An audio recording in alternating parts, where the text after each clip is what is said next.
नमस्कार साथियों। प्रोग्राम सितारों के जहां में मैं कीर्ति प्रकाश आप सभी का बहुत बहुत स्वागत करती हूं। साथियों, हम बात कर रहे हैं दिलीप कुमार साहब की।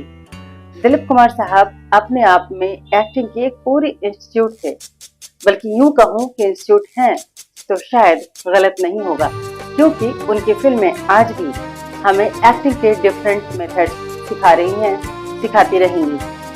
देखा जाए तो भारतीय सिनेमा के इतिहास में दिलीप साहब अपने आप में एक माइलस्टोन की तरह हैं। भारतीय फिल्मों को या तो उनके बाद या तो उनके पहले के तौर पर देखा जाएगा। जैसे कहीं एक मील का पत्थर होता है ना, हम किसी सफर में कहते हैं कि हाँ, उस माइलस्टोन के बाद इतना या उसके बाद इतना। दिलीप साहब भारतीय सिनेमा के इतिहास में ऐसे ही हैं, एक माइलस्टोन की तरह। साथियों, फिल्मों के अलावा अगर हम बात करें तो अपने आप में एक बहुत ही उम्दा इंसान थे। उनका दिल एक कहते हैं ना, शुद्ध सच्चे सोने जैसा था, जो सबके लिए सोचते थे। 1990 के दशक की बात करें, जब मुंबई सांप्रदायिक दंगों में झुलस रहा था, जब हर तरफ तबाही मची हुई थी, तब जो उन्होंने सार्थक कदम उठाए वो भी बहुत काबिल तारीफ रहा। 1993 के दंगों के दौरान उन्होंने अपना घर पीड़ितों के लिए खोल दिया था, राहत कार्यों के लिए खोल दिया था। उनके सार्थक कदमों की बात करें तो उन्होंने क्या नहीं किया। अनाज, मेडिकल फैसिलिटी, कपड़े, हर तरह से उस वक्त उन्होंने सहायता की थी लोगों की। उन्होंने अपने घर को पूरी तरह से कमांड सेंटर बना दिया था। लेकिन साथियों, इतना सब कुछ करने के बाद भी दिलीप कुमार साहब पर भी एक बार पाकिस्तानी जासूस होने का इल्जाम लग गया था। हुआ ये था कि उनकी जो कंपनी है, citizen film company, production house उनका, उसमें एक ऐसे व्यक्ति कार्यरत थे जिनका लिंक जो है वो पूर्वी पाकिस्तान से था, जो कि अब बांग्लादेश में है। हुआ ये होगा कि शायद उनकी कंपनी ने इस पर विचार भी ना किया हो कि वो व्यक्ति कहाँ से है, कहाँ से नहीं। उन्हें एक साधारण आदमी समझकर रख लिया गया था। बाद में इसके लिए उनके घर पर छापेमारी भी हुई, लेकिन छापेमारी में उनके घर से ऐसी कोई भी चीज बरामद नहीं हुई जिससे दिलीप कुमार साहब पर संदेह किया जा सके। आगे अगर बात करें, ईयर 1997 में पाकिस्तान ने उन्हें अपने देश का सर्वोच्च सम्मान, जी हाँ, जैसे अपने यहाँ सबसे बड़ा सम्मान माना जाता है भारत रत्न को, पाकिस्तान का सर्वोच्च सम्मान है निशान-ए-इम्तियाज। 1997 में पाकिस्तान सरकार ने दिलीप कुमार साहब को निशान-ए-इम्तियाज से सम्मानित करने की घोषणा की, और तब बाला साहब ठाकरे ने इसके खिलाफ उनकी बहुत आलोचना की, सार्वजनिक रूप से आलोचना की। यहाँ आपको बता दें साथियों कि बाला साहब ठाकरे और दिलीप साहब एक दूसरे को तब से जानते थे जब से बाला साहब ठाकरे अखबार में कार्टून बनाया करते थे। जी हाँ, और दोनों का एक दूसरे के यहाँ आना जाना था। दिलीप साहब अक्सर ही जो ठाकरे साहब की रहने की जो जगह है, जो सभी जानते हैं, मातोश्री मुंबई में, वहाँ आते जाते थे। जब ये घोषणा हुई कि पाकिस्तान सरकार उन्हें इस सर्वोच्च सम्मान से सम्मानित करने वाली है, तो बाला साहब ठाकरे मुख्य रूप से उनके खिलाफ बयान दिया, और तब दिलीप साहब ने इसके बारे में वाजपेयी जी से बात की। उस वक्त हमारे देश के प्रधानमंत्री वाजपेयी साहब थे, उनसे बात करी तो वाजपेयी जी ने कहा कि मैं ही नहीं, पूरा देश ये जानता है कि आपको ये पुरस्कार क्यों दिया जा रहा है। आपको ये पुरस्कार एक कलाकार के रूप में दिया जा रहा है, एक बेहद अच्छे इंसान के रूप में दिया जा रहा है, और भारत के लिए आप क्या कुछ करते हैं इसे पूरा देश जानता है। आपकी जो यहाँ के लिए योगदान है उससे हम सभी वाकिफ हैं। तो आपको ये पुरस्कार लेने के लिए पाकिस्तान जरूर जाना चाहिए, आपको ये पुरस्कार जरूर लेना चाहिए, क्योंकि कोई भी कलाकार किसी भी सामाजिक या भौगोलिक सीमाओं से बंधा हुआ नहीं है, और आप भी एक कलाकार हैं। तो इस तरह से दिलीप साहब ने उस पुरस्कार को एक्सेप्ट किया और उन्हें ये पुरस्कार मिला। और उसके ठीक बाद, कुछ ही दिनों बाद, जब 1999 में भारत और पाकिस्तान का युद्ध छिड़ा, कारगिल युद्ध, उस वक्त भी दिलीप साहब ने अपनी भूमिका अदा की। देश के लिए जो उनका कर्तव्य था उसे पूरा किया। हुआ ये कि जब युद्ध काफी दिनों तक चल गया और कहीं शांति स्थापित नहीं हो रही थी, तब वाजपेयी जी ने पाकिस्तान फोन मिलाया और दिलीप साहब को फोन पकड़ा दिया। तब दिलीप साहब ने उस वक्त के जो प्रधानमंत्री थे पाकिस्तान के, नवाज शरीफ, उनसे कहा, नवाज शरीफ साहब ये क्या कर रहे हो, आप कम से कम भारत के मुस्लिम भाइयों का तो ख्याल करो। युद्ध को विराम दो।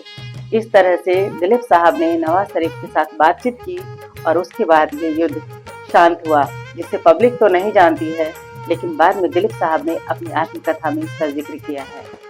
तो इस तरह से उन्होंने हमेशा ही जब भी देश को जरूरत पड़ी है, उन्होंने अपनी भूमिका निभाई, उन्होंने अपना कर्तव्य निभाया।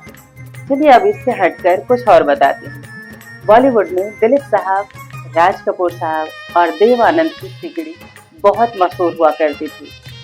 इतनी कि इसके बारे में लोग आज भी बातें करते हैं। और आपको एक खास बात बता दूं साथियों, इनकी दोस्ती के बीच कभी पूरी लाइफ एक बार भी अनबन नहीं आई, जो कि नहीं होता है, लेकिन इनके साथ ऐसा था। और बहुत खास बात बताऊं, हुआ ये था कि दिलीप साहब की शादी 40 पार करने के बाद भी नहीं हुई थी, जबकि राज कपूर साहब और देवानंद की शादी बहुत पहले हो गई थी। ऐसे में दोनों दोस्तों को बहुत शौक था कि दिलीप साहब कब शादी करें।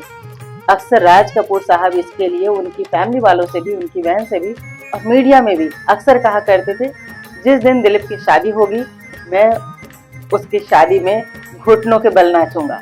ये राज कपूर साहब का कहना होता था। और आपको जानकर हैरानी होगी कि इतनी बड़ी शख्सियत राज कपूर साहब ने बिना लोगों की परवाह किए दिलीप साहब की शादी में न केवल पहुंचे, बल्कि सच में उन्होंने अपना वादा निभाया और बिना किसी की परवाह के उन्होंने घुटनों के बल नाचते हुए सारा जी के घर तक पहुंचे। उन दिनों बता दें कि दिलीप साहब मद्रास में रहा करते थे और राज कपूर को जैसे ही सूचना मिली थी तो उनकी शादी तय हो गई है, उन्होंने फौरन टिकट लिया और मद्रास जा पहुंचे। ये थी उनकी दोस्ती की गहरी मिसाल, जो आपको शायद कहीं देखने को मिले। साथ ही एक इंटरव्यू के दौरान सारा जी ने बताया कि दिलीप साहब को नजर बहुत जल्दी लग जाया करती थी और इसके लिए उनकी माँ और उनकी दादी उन्हें नजर का टीका लगाया करते थे, राख लगाया करते थे। जब सारा जी से पूछा गया तो उन्होंने कहा, हाँ दिलीप साहब बहुत खूबसूरत हैं और आज भी हैं और मुझे अब भी उनकी नज़र उतारनी पड़ती है। बस फर्क इतना है कि मैं अपने तरीके से करती हूँ, मैं इसके लिए उनका सदका करती हूँ और गरीबों में अनाज और ज़रूरत की चीज़ें बांट दिया करती हूँ। माशाअल्लाह दिलीप साहब हैं ही इतने खूबसूरत, ये सारा जी का जवाब था। साथियों आपको बता दूं कि इतनी सारी खूबसूरत हीरोइनों के साथ काम करने वाले दिलीप साहब ने सारा जी के साथ काम करने से अक्सर ही मना किया। होता ये था कि दिलीप साहब को ये हमेशा लगता था कि सारा जी उनसे बहुत छोटी हैं और उनको अपनी उम्र का ख्याल रहा करता था, जिसके कारण वो अक्सर उनके साथ फिल्म करने से मना कर दिया करते थे। लेकिन 1970 में उन्होंने पहली बार, यानी कि शादी के बाद, जब उनकी शादी हो चुकी थी उनसे, तब उन्होंने पहली बार सारा जी के साथ काम किया। आपको बता दें कि उनकी शादी सारा जी के साथ 1966 में हुई, जबकि उस वक्त दिलीप साहब 44 इयर्स के थे और सारा जी तब 22 साल की थी। तब उनकी शादी हुई थी और 1970 में उन्होंने उनके साथ काम किया। साथियों कहते हैं ना कि किसी का भी जीवन हो हमेशा एक सा तो नहीं रहता, लाइफ में उतार चढ़ाव तो होते हैं और यही हुआ दिलीप साहब के साथ भी, जब उनका नाम विवादों में घिरा। और ये विवाद था उनकी दूसरी शादी का मसला, जो कि कहा गया कि अस्मा रहमान के साथ उन्होंने दूसरी शादी कर ली थी। हालांकि खुद दिलीप साहब अपनी किताब में लिखते हैं कि ये मेरे जीवन की भयानक भूल थी, जिसे मैं याद नहीं करना चाहता, जिसे इनफैक्ट हम याद नहीं करना चाहते, यानी कि दिलीप साहब और सारा जी याद नहीं करना चाहते। लेकिन वो एडमिट करते हैं अपनी बुक में कि हाँ ये उनकी जीवन की सबसे बड़ी भूल थी। उन्होंने सारा जी को रुस्वा किया था क्योंकि वो जानते थे कि सारा जी उन पर कितना भरोसा करती हैं। यहाँ तक कि जब एक दिन सारा जी को अचानक ये खबर न्यूज़पेपर में पढ़ने को मिली थी कि उनकी दूसरी शादी हो चुकी है, उनका अस्मा रहमान के साथ दूसरा निकाह हो गया है, तब सारा जी ने कहा था इसका तो सवाल ही नहीं उठता, ये तो हो ही नहीं सकता। इतना उनको अपने साहब पर, अपने दिलीप साहब पर भरोसा था। यहाँ तक कि उनकी माँ भी, यानी कि सारा जी की माँ, जिन्हें दिलीप साहब नसीम आपा कहा करते थे, उनको भी बहुत भरोसा था और उन लोगों ने एक बार भी दिलीप साहब से इसके बारे में कोई सवाल नहीं किया। इसको लेकर खुद दिलीप साहब के मन में बहुत गिल्ट था कि मैंने ऐसा क्यों किया। हालांकि बहुत जल्द उन्हें अपनी गलती समझ में आ गई थी और 2 साल बाद ही बहुत कानूनी दावपेच के बाद उनका अस्मा रहमान के साथ तलाक हुआ और फिर से सारा जी के साथ उनका निकाह जैसे था वैसे ही चलता रहा। या यूं कहें कि सारा जी से तो वो कभी अलग हुए ही नहीं थे, सारा जी तो उनसे कभी अलग हुई ही नहीं थी। हाँ, एक बीच में एक कहते हैं ना कि एक पड़ाव ऐसा आ गया जिसे गलती कहा जाए या एक बुरा दौर कहा जाए, जिससे दिलीप साहब गुजरे थे। बहरहाल सायरा जी और दिलीप जी हमेशा एक दूसरे के लिए ही थे। इस बारे में लिखते हुए खुद दिलीप साहब कहते हैं, लेकिन ये बुरा दौर भी हमारे लिए हमारी निकटता और बढ़ाने में काम आया। इस पूरे प्रकरण में मैं और सायरा एक दूसरे के और करीब आए, एक दूसरे पे हमारी निर्भरता और भी ज्यादा बढ़ गई। शायद हमारा रिश्ता पहले से भी कहीं ज्यादा मजबूत हो सका। हालांकि इस दौरान एक अफवाह ये भी फैली कि सायरा जी मां नहीं बन सकती थी, इसलिए ऐसा हुआ। इस बारे में खुद दिलीप कुमार साहब ने कई बार कहा है, मीडिया में भी, और उन्होंने अपनी किताब में भी लिखा है कि ये पूरी तरह गलत है, ऐसा बिल्कुल नहीं है। सायरा माँ न कि सिर्फ बन सकती थी बल्कि वो बनी भी थी, लेकिन ये हमारा दुर्भाग्य था कि हमने अपने बच्चे को 8वें महीने में ही खो दिया था। दरअसल डॉक्टर की गलती के कारण बच्चे की गर्भनाल में ही दम घुटने से मौत हो गई थी और उसके बाद फिर सायरा जी मां नहीं बन सकी। तो ये पूरी तरह गलत है। हालांकि दिलीप कुमार साहब ने ये भी कहा है कि एक प्रश्न जो मुझसे पूछा जाना चाहिए, लेकिन पता नहीं मीडिया मुझसे क्यों नहीं पूछती है। मैं बताना चाहता हूँ कि ठीक है, अगर हमारा अपना बच्चा होता तो बहुत अच्छा होता, लेकिन अगर नहीं है तो ये हमारे जीवन की कोई कमी नहीं है, क्योंकि हमारे परिवार में इतने अच्छे और खूबसूरत प्यारे बच्चे हैं जिन्होंने हमेशा ही मुझे और सायरा को माँ बाप होने का एहसास दिलवाया है। उनकी उपस्थिति हमें घर में बहुत सुकून देती है। उनका हंसना, मुस्कुराना, चंचलता से बातें करना, ये सब कुछ मुझे और सायरा को हमेशा एक माँ बाप की तरह महसूस कराता रहा है। तो ये हमारे जीवन की कोई कमी नहीं है। हम उन बच्चों के साथ बहुत खुश हैं, ऐसा दिलीप साहब कहा करते थे। दिलीप साहब ऐसा नहीं कि किसी एक कौम के थे, किसी एक समाज या देश के थे। दिलीप साहब का दिल इंसानियत से भरा हुआ था और इसका एक बहुत बड़ा उदाहरण तब मिला जब पाकिस्तान के प्रधानमंत्री इमरान खान, उनको अपनी मां के लिए कैंसर हॉस्पिटल बनाना था और उसके लिए उनको पैसों की जरूरत थी। तब उन्होंने दिलीप साहब से मदद मांगी थी और इसके लिए न केवल दिलीप साहब पाकिस्तान पहुंचे बल्कि उनके कहने पर लंदन भी पहुंचे और खुद इमरान खान ने कहा कि दिलीप साहब पाकिस्तान आए और लंदन ही पहुंचे, जिससे उनकी उपस्थिति के कारण मुझे ये पैसा जुटाने में मदद मिली। मैं अपनी माँ के लिए उनकी याद में कैंसर हॉस्पिटल बनाना चाहता था और इसमें दिलीप साहब ने बहुत मदद की है। साथियों, हम सभी जानते हैं दिलीप साहब और लता जी का रिश्ता बहुत खूबसूरत रहा। दोनों एक दूसरे को भाई बहन मानते थे, लेकिन आपको बताऊं, इस खूबसूरत रिश्ते में भी एक बार एक मोड़ आया था। दिलीप साहब और लता जी की बातचीत पूरे 13 सालों के लिए बंद हो गई थी। वो माजरा क्या था ये भी बताती हूँ। दरअसल 1957 में आई फिल्म मुसाफिर के लिए एक गीत लागे नहीं छूटे, इस गीत के लिए सलील चौधरी ने दिलीप साहब को चुना था, यानी कि मेल वॉइस दिलीप साहब की होने वाली थी। दिलीप साहब इसके लिए बहुत रियाज कर रहे थे, बहुत अच्छे से तैयार थे, लेकिन जिस दिन रिकॉर्डिंग होनी थी, लता जी के साथ ये रिकॉर्डिंग होनी थी, डुएट गाया जाना था, लेकिन लता जी के सामने दिलीप साहब जो है वो सहज नहीं हो पा रहे थे। वही लता जी का गाने में रुतबा ही ऐसा था। बहुत कोशिश की गई कि वो अपने आप को नॉर्मल कर पाए, लेकिन जब वो नहीं हुआ तो सलील चौधरी जी ने क्या किया कि उनको थोड़ी सी ड्रिंक पिला दी। बस फिर क्या था, वो जोश में आ गया और गाना पूरा का पूरा डब हो गया। लेकिन बाद में देखा गया कि ड्रिंक की वजह से उनकी जो आवाज थी बहुत पतली और बहुत बेसुरी रिकॉर्ड हुई थी, जिसके कारण ये पूरी रिकॉर्डिंग बर्बाद हो गई। इससे नाराज होकर जब लता जी को पता चला कि क्या किया गया था और क्यों हुआ, तो लता जी इतनी नाराज हो गई कि उसके बाद उन्होंने दिलीप साहब से बातचीत करनी बंद कर दी थी और पूरे 13 साल तक ये बातचीत नहीं हुई। लेकिन 1970 में जाकर ये रिश्ता फिर से सुधरा और उसके बाद तो आप सभी जानते हैं कि दिलीप साहब के पूरे जीवन तक, लता जी के जीवन तक ये रिश्ता चला, खूबसूरत रिश्ता। और उसी दिन से लता जी ने उनको राखी बांधनी स्टार्ट की थी। लता जी की बात चलिए आपको बताती हूँ। मनोज कुमार साहब के साथ दिलीप जी का कैसा रिश्ता था। देशभक्ति फिल्में बनाने वाले प्रसिद्ध फिल्मकार मनोज जी, जिसे हम सभी मनोज कुमार के नाम से जानते हैं, वो दिलीप साहब के इतने बड़े भक्त थे कि उनके सामने बैठते तक नहीं थे। और आपको एक और बात बताऊं पते की, दिलीप साहब के कारण ही उन्होंने अपना नाम बदला था। दरअसल मनोज कुमार जी का असली नाम हरि किशन गोस्वामी है, लेकिन दिलीप साहब के एक फिल्म में दिलीप साहब के किरदार का नाम मनोज कुमार था और उस फिल्म को मनोज कुमार जी ने देखी थी और उसके बाद से ही उन्होंने अपना नाम इस हरि किशन गोस्वामी से बदलकर मनोज कुमार रख लिया था। वो दिलीप साहब के इतने बड़े फैन थे। दिलीप कुमार साहब कितने बड़े एक्टर थे तो हम सभी जानते हैं। लेकिन एक बार उन्होंने सबके कहने पर अपने आप को एज ए प्रोड्यूसर भी लॉन्च करने का सोचा।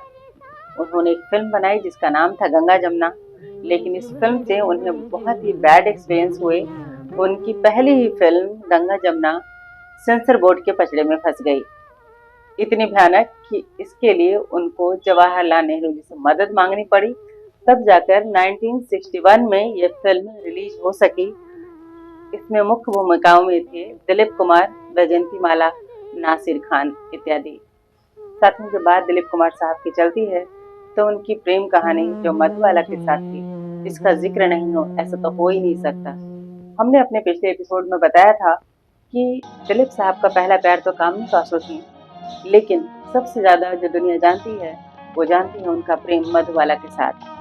1951 की फिल्म तराना के सेट पर दोनों की मुलाकात हुई थी और यहीं से दोनों एक दूसरे के करीब आते गए।